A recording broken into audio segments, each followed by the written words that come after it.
Hello, and welcome to Ooma Inc.'s second quarter fiscal year 2026 financial results conference call. At this time, all participants are in a listen-only mode. After the speaker's presentation, there will be a question-and-answer session. To ask a question during the session, you will need to press star 11 on your telephone. You will then hear an automated message advising your hand is raised. To withdraw your question, please press star 11 again. I would now like to turn the conference over to Matt. You may begin. Thank you, Tawanda. Good day, everyone, and welcome to the fiscal second quarter 2026 earnings call of Ooma Inc. My name is Matt Robinson, Ooma's Director of IR and Corporate Development. On the call with me today are Ooma's CEO, Eric Stang, and CFO, Shig Hamamatsu. After the market closed today, Ooma issued its fiscal second quarter 2026 earnings press release. This release is also available on the company's website, ooma.com. This call is being webcast live and is accessible from a link on the Events and Presentations page of the Investor Relations section of our website. This link will be active for replay of this call for 1 year. During today's presentation, our executives will make forward-looking statements in the meaning of the federal securities laws. Forward-looking statements generally relate to future events or future financial or operating performance. Our expectations and beliefs regarding these matters may not materialize, and actual results are subject to risks and uncertainties that could cause actual results to differ materially from those projected. These risks include those set forth in the press release we issued earlier today, and those risks more fully described in our filings with the Securities and Exchange Commission. The forward-looking statements in this presentation are based on information available to us as of the date hereof, and we disclaim any obligation to update any forward-looking statements except as required by law. Please note that, other than revenue or as otherwise stated, the financial measures to be disclosed on this call will be on a non-GAAP basis. The non-GAAP financial measures are not intended to be considered in isolation or as a substitute for results prepared in accordance with GAAP. A discussion of why we present non-GAAP financial measures and a reconciliation of the non-GAAP financial measures discussed in this call to the most directly comparable GAAP financial measures is included in our earnings press release, which is available on our website. On this call, we will give guidance for third quarter and full year fiscal 2026 on a non-GAAP basis. Also, in addition to our press release and 8-K filing, the overview page and events and presentations page in the investors section of our website, as well as the quarterly results page of the financial information section of our website, include links to information about costs and expenses not included in our non-GAAP values and key metrics of our core subscription businesses. These are titled Supplemental Financial Disclosure 1 and Supplemental Financial Disclosure 2. Additionally, our investor presentation slides include GAAP to non-GAAP reconciliation that also provides resolution of GAAP expenses that are excluded from non-GAAP metrics.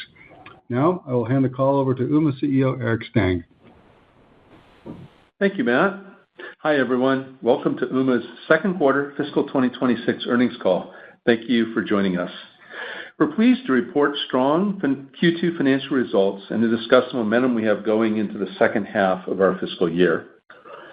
Financially, we grew our revenue in Q2 to $66.4 million, while also setting some bottom-line records. In Q2, we achieved record non-GAAP net income of $6.5 million and record adjusted EBITDA of $7.2 million. GAAP net income was $1.3 million, and cash flow from operations was $6.4 million. Currently, we are at 11% adjusted EBITDA as a percent of revenue, our highest to date, and now already at the low end of our midterm target range model of 11% to 14%. I believe these results show the power of our business to grow top-line revenue while also driving improved bottom-line profitability. Regarding our revenue from business users, our metrics strengthened in Q2. User growth net of churn, average revenue per user, annual exit recurring revenue, and the take rate of our Pro and Pro Plus higher tier offerings were all up, both sequentially and year over year. We believe we executed well to achieve these results. Regarding our communications solutions for smaller-sized businesses, we will be strengthening our ability to provide a double play offering by introducing the Connect 5000 later this quarter. Connect 5000 is a 5G internet solution that incorporates Wi-Fi and prioritizes voice traffic over the connection. Sold with Ooma Office, it will allow us to offer a more complete solution for our customers, It also affords us the opportunity to increase our revenue and have a deeper relationship with our customers. In Q3, we will also continue our efforts to develop new AI-driven features. For smaller-sized businesses, we believe AI features need to be not only powerful, but also very easy to use and extremely low cost. We have already developed AI applications that we use internally and are learning from them as we craft new features for our customers. New AI features, along with more advanced contact center functionality and integrations with other vertical solutions, will allow us to serve slightly larger-sized businesses, and we are already beginning to see some traction in that regard. I'm pleased to report that AirDial ramped well in Q2. We more than doubled new bookings year over year and secured our largest customer win to date with a large national retailer. We've started the rollout with this retailer and anticipate serving over 3,000 locations. We also closed several other significantly sized customers who placed initial orders. As is our goal every quarter, we expanded the number of partners who will resell AirDial and signed 3 new partner resellers in the quarter. We believe 2 of these new partners have experience selling competitive solutions and will be able to ramp relatively quickly with AirDial. In total, we are now approaching 35 AirDial partner resellers. Currently, real estate and REITs, colleges and universities, healthcare and senior living, state and local government, and hospitality are very active segments for AirDial. And in general, we believe the POTS replacement market is expanding as more businesses come to realize the need to act. We believe AirDial is the leading solution in the market today, and we intend to make it even stronger in the future by introducing further enhancements to our AirDial remote device management portal and by driving down the cost of AirDial hardware. For 2600 Hertz, our wholesale UCaaS, CPaaS, and contact center platform, we announced in Q2 the launch of new mobile and desktop applications. More recently, we also introduced video meetings and team chat. We signed 1 new customer in Q2 and expanded with several existing customers. Looking forward, we see continued sales momentum and remain focused on extending Ooma's IP to the 2600 Hertz platform. On the residential front, we had a stronger quarter for new customer acquisition and experienced slightly reduced churn compared to Q1. Subscription and services revenue, though down year over year, was up slightly sequentially. Retail and direct are our main sales channels, but we also sell to internet service providers and receive customer referrals from T-Mobile. Currently, we have approximately 85 ISPs selling or referring Telo, and we signed 7 new ISPs in Q2. While ISP-driven users make up just a small percentage of our Telo user base today, we believe sales to ISPs represent additional opportunity for growth. As we go into the second half of our fiscal year, our focus is on capitalizing fully on AirDial, continuing to enhance Ooma Office to drive higher ARPU and to expand to larger customers, and positioning 26 Hertz as the best wholesale platform.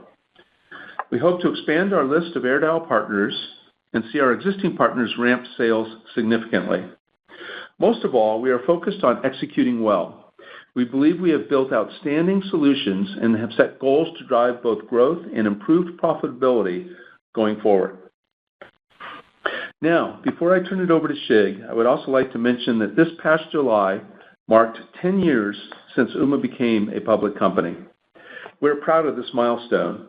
Since we went public, we have more than tripled our revenue, dramatically improved our bottom line, shifted to serving primarily business customers, and reinvented ourselves to serve new markets. I'm proud of our accomplishments and excited as I look forward, since I believe Ooma has never been stronger than it is today.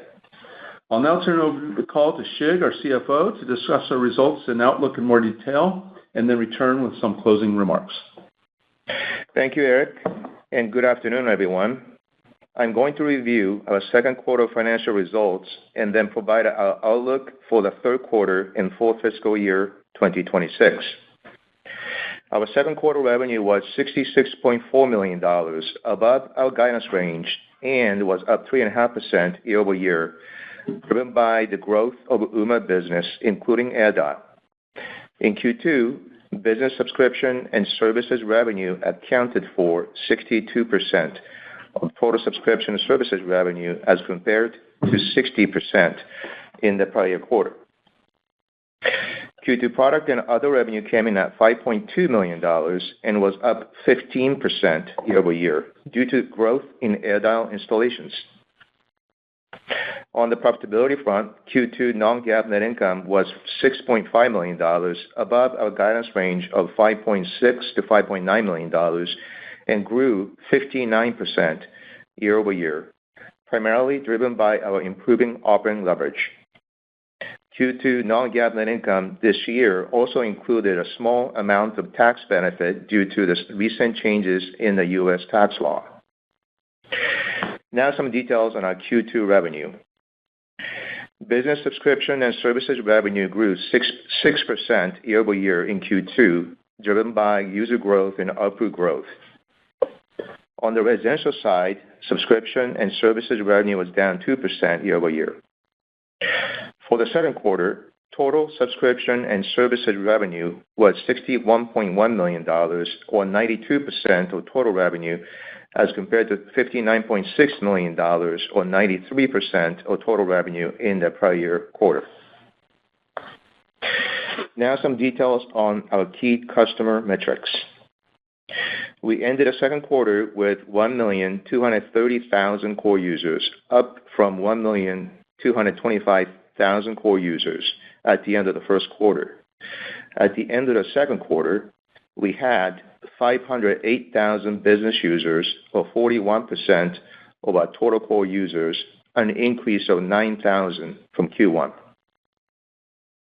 Our blended average monthly subscription and services revenue per core user, or ARPU, increased 4% year-over-year to $15.68, driven by an increase in mix of business users, including higher ARPU Office Pro and Pro Plus users.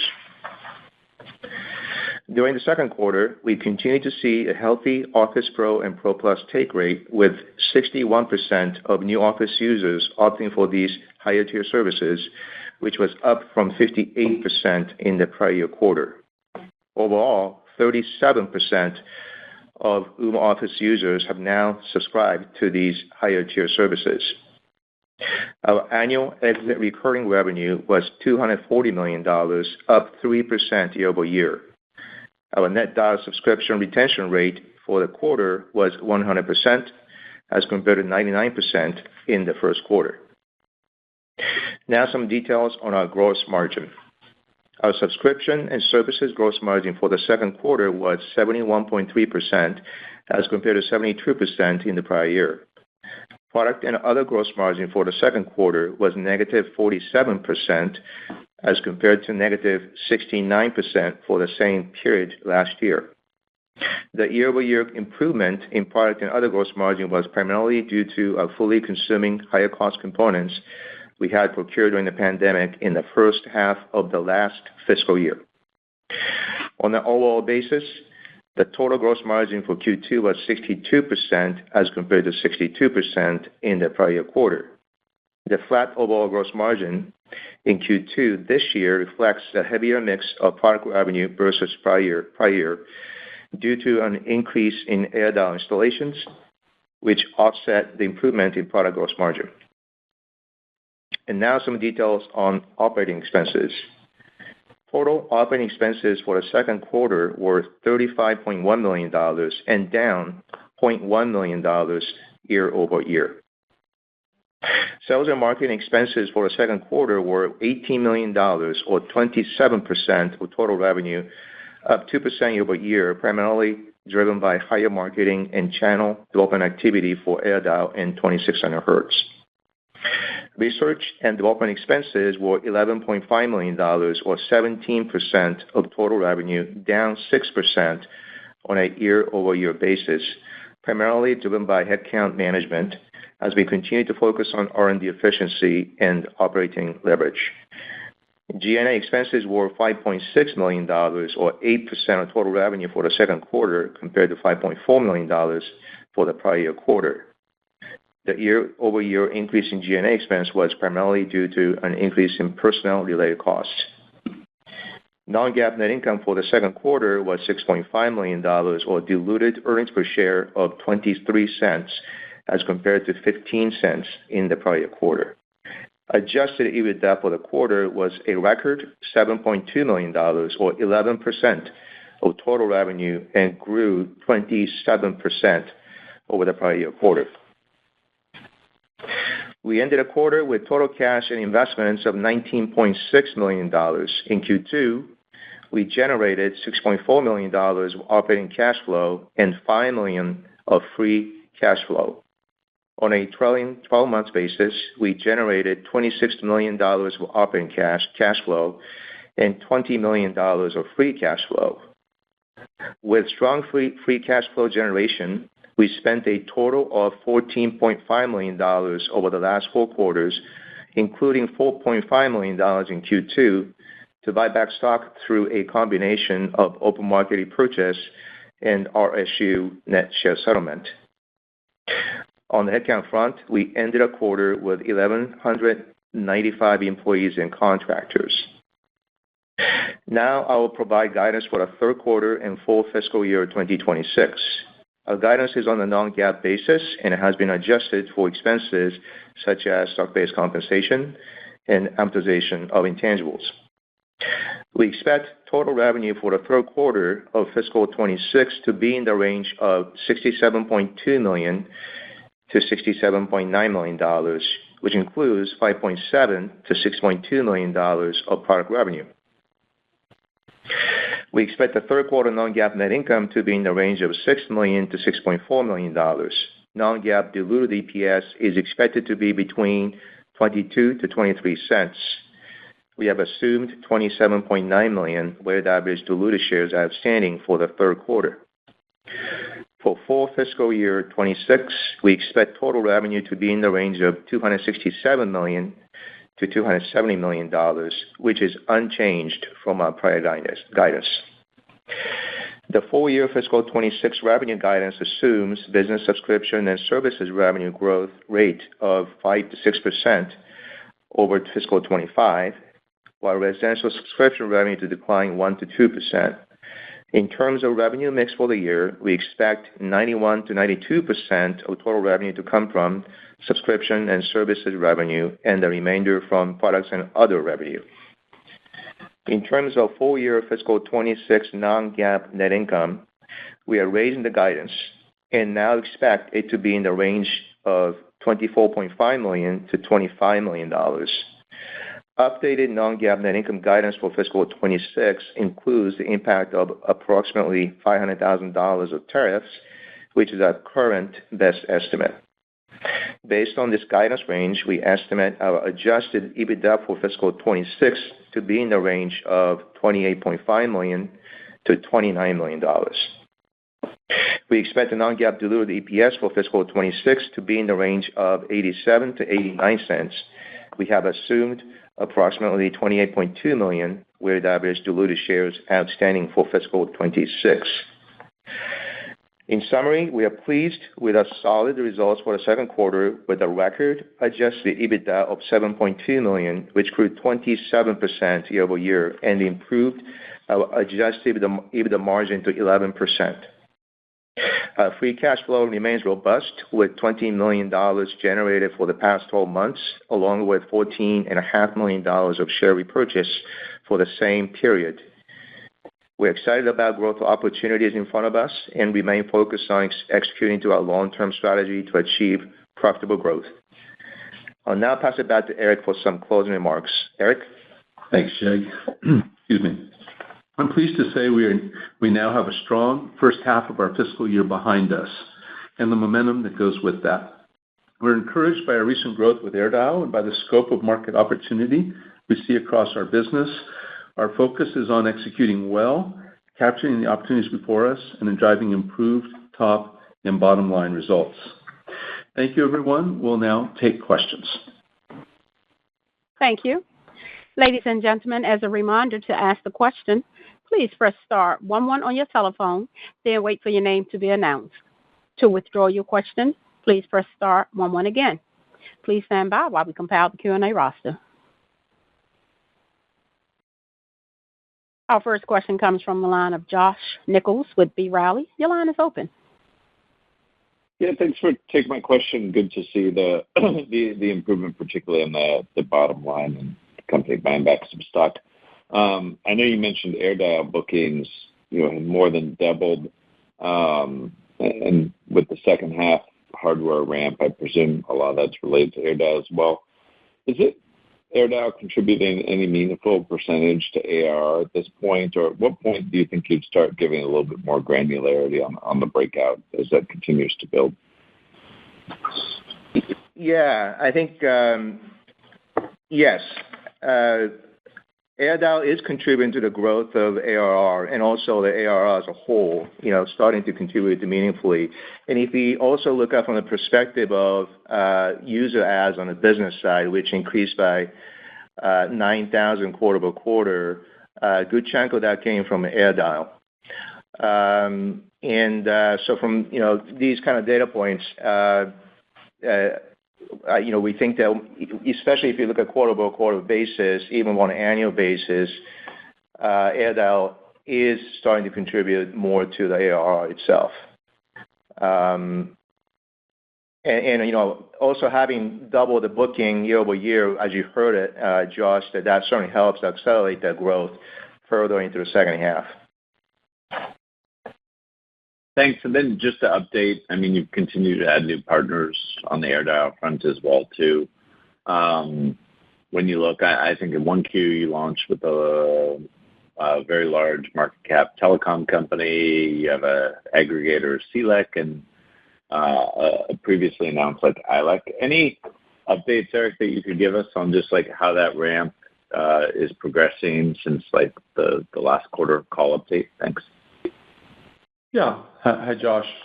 It's pretty exciting to have nearly 35 partners who are reselling AirDial in the marketplace. I think that's a pretty strong vote of the strength of our solution as well. Two of the resellers we brought on, or signed, I should say, this last quarter, are moving from a competitor's product to ours, which is also quite exciting. These resellers do take time to ramp. We announced a very important relationship with Comcast early this year.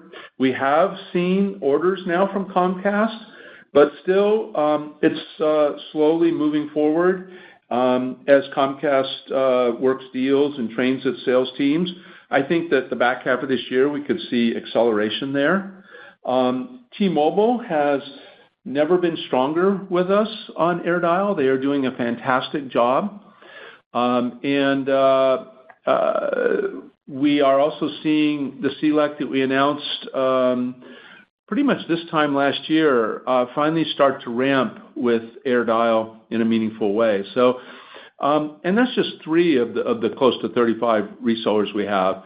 I feel we're placed with the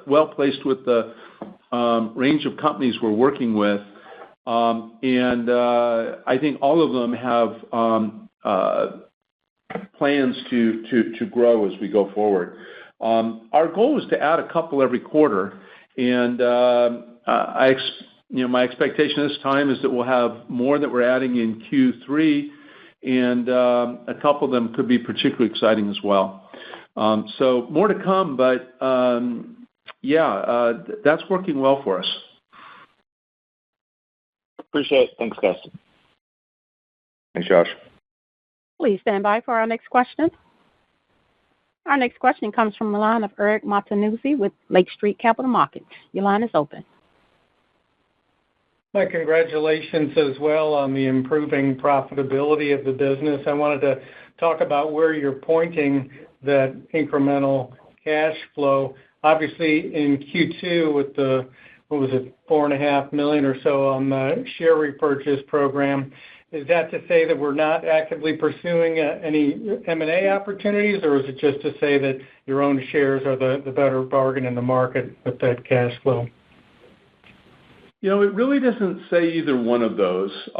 We do feel some share buybacks at this current share price in the market are sensible for us, so we have started doing that as of about 9 or 12 months ago. But we are always looking for M&A opportunities that fit our criteria. And our criteria are fairly specific. We don't want to overpay. We're looking for a strategic way to acquire users more than technology. And we're looking for businesses that are small enough in size that they can fit into what we're doing without upsetting our major plans as a company. There are opportunities out there where from time to time we have discussions, and we would like to do more, almost call them tuck-ins like that as we go forward. Okay. And then the growth on the business side, you've got 2 quarters in a row here of 6% growth in the core subscription service growth rate on the business side. You're talking about 5 to 6% for the year. Is that just conservatism, or are we looking at maybe some incremental churn that we need to model for in the back half? Yeah, hey, Eric. So it's not so much about incremental churn, but I think, you may notice that we've given a relatively wide range for Q3 on revenue and also still for the whole year. I think the variability there is just the timing of the AirDial installation going to second half. Now, we more than double the booking, and we continue to ramp up the bookings going to second half. Sometimes the installation timing, because of customer timing on their end, not so much about our readiness to install, plays into it. So there's a little bit of conservatism from that perspective, but it's not about the churn that we're expecting. Got it. Thanks for taking my questions. Thank you. No, thank you. Please stand by for our next question. Our next question comes from the line of Pat Walravens with Citizens. Your line is open. Hey, team. This is Kincaid on for Pat. Thanks for taking the question. Super excited to hear about that new largest retail customer that you guys landed. I'd love to hear more about how that deal came about. What was the differentiator? What lets you win that? And are we going to start seeing that in the back half of the year, or what's the timeline there? Yeah, it's an exciting win for us. This is a very large national retailer. This is a company we've talked to for a long time. They went through a number of trials with our solution. We actually thought they might, sign up in Q1. That moved into Q2. This is a customer we've also won with our partner T-Mobile, which we're very excited about as well. They played a key role in winning this deal too. We've done a limited amount of installations with them so far, and we are anticipating installations through the back half of this year. I don't know how fast it'll move at this point, but a very big validating win, and frankly, we hope the first of many more. I mean, there are large business opportunities in the market like this, and with the strength of the partners we have and the increased focus on POS replacement by larger businesses now, we have a whole range of sizes of opportunity in our pipeline, and we're obviously working all of that. But a really nice win. I wish I could say who it was. I can't, but it came together after a lot of validation on their part and a lot of testing of our solution. Spectacular. If you can give me a little color on how much, like you said, 3,000 locations, how much revenue are you expecting to drive per location with these installations? We can't answer that for a customer, but we've given guidance to you on what to model for AirDial ARPU, and that's around $25 a line per month.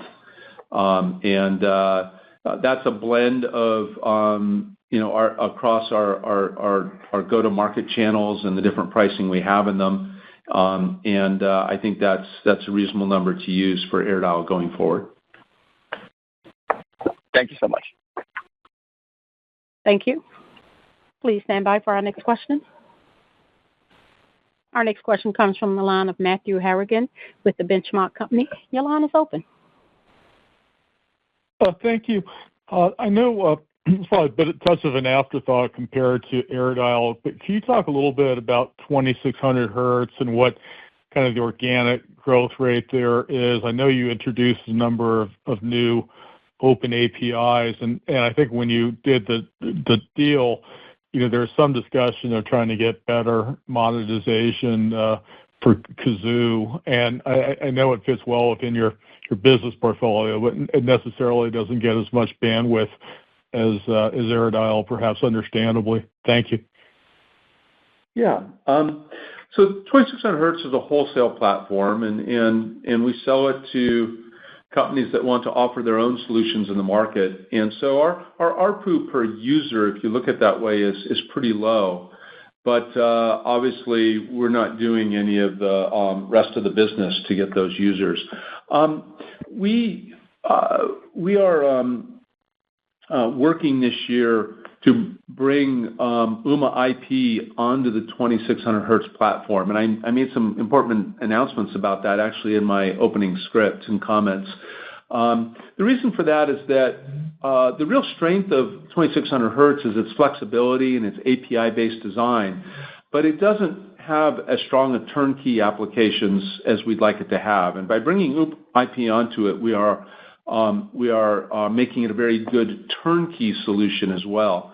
For smaller customers in the market, that's important. For the larger customers in the market, they really care about the flexibility and what they can do with it. And our largest win to date on that platform was ServiceTitan, who uses, in particular, 2600 hertz as contact center capability, and was able to build a number of AI-based applications working with our platform to really create something bespoke to their needs.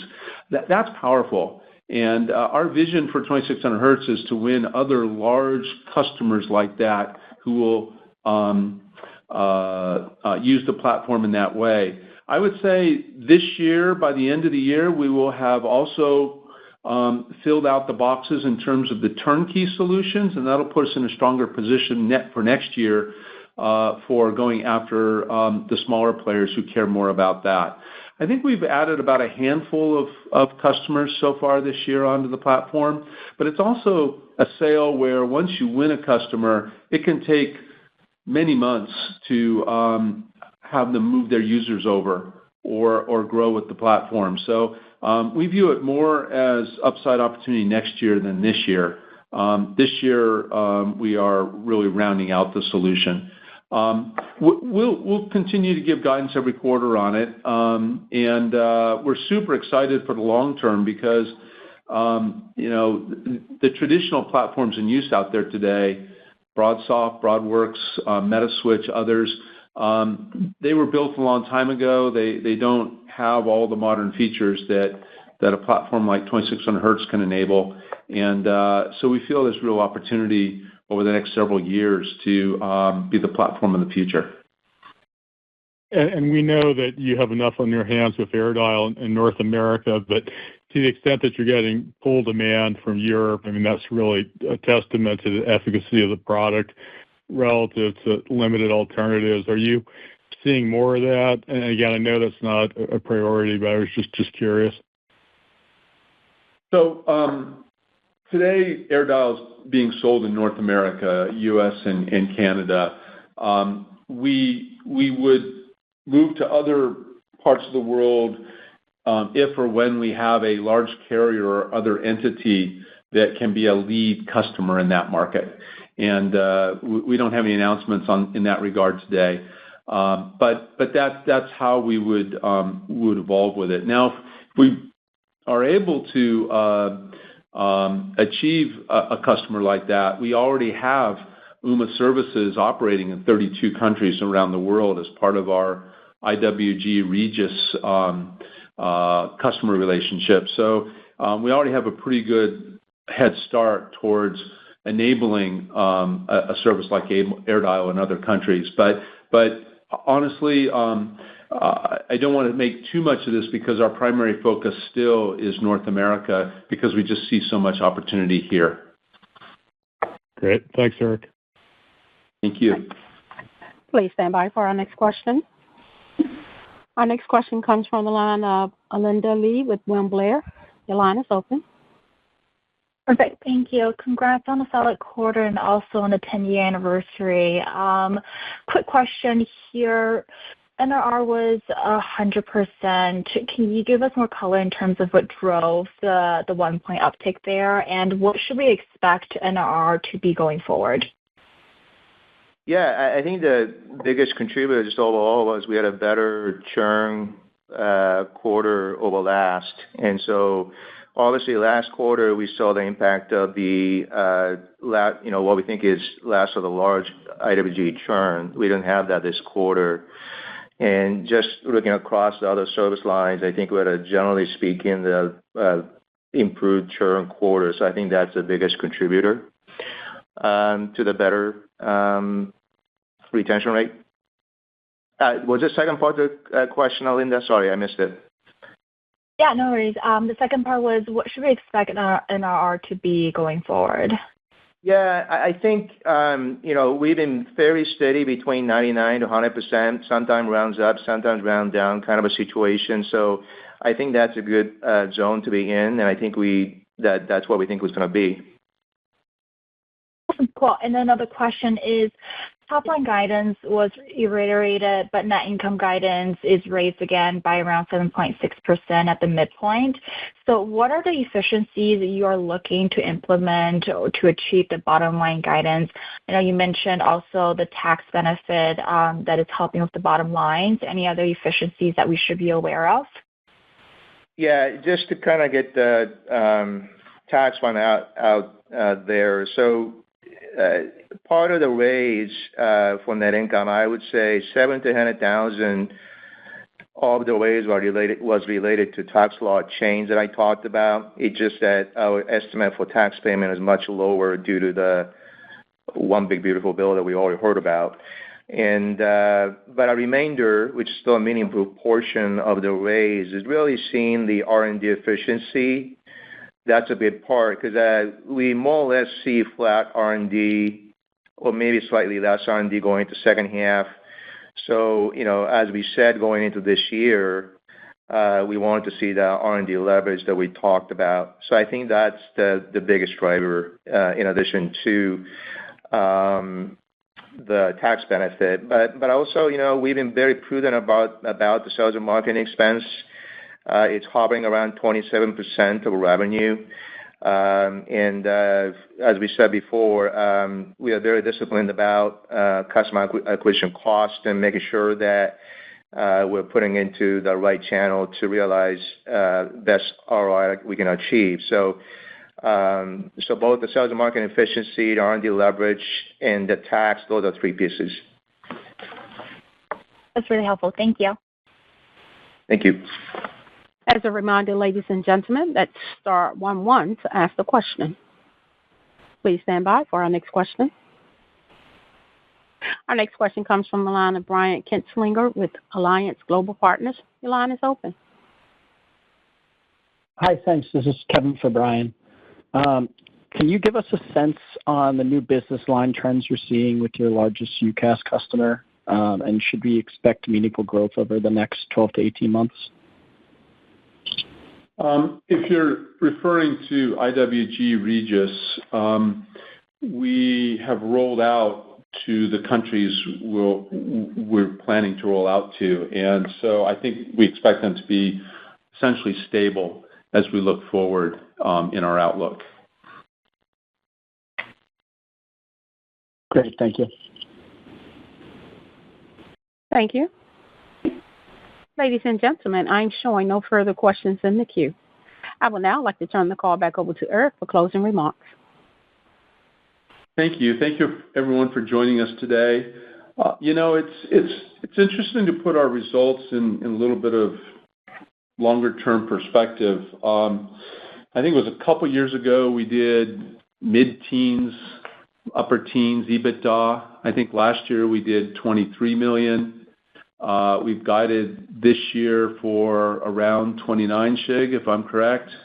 And we intend to drive EBITDA higher next year. I think we have built a business that has the potential to be highly profitable, and our solutions are well developed, and they're leading in the market. And so as we grow, we can get leverage on a lot of our spending. So it is our plan to continue to drive both growth and bottom line performance. And we feel that's the combination of those two is what's going to build the most valuable company as we look forward. We appreciate your time today. We had a strong first half of the year, and as I said in my opening comments, we're glad to have that momentum as we go into the second half of the year. Thank you, everyone. Ladies and gentlemen, that concludes today's conference call. Thank you for your participation. You may now disconnect.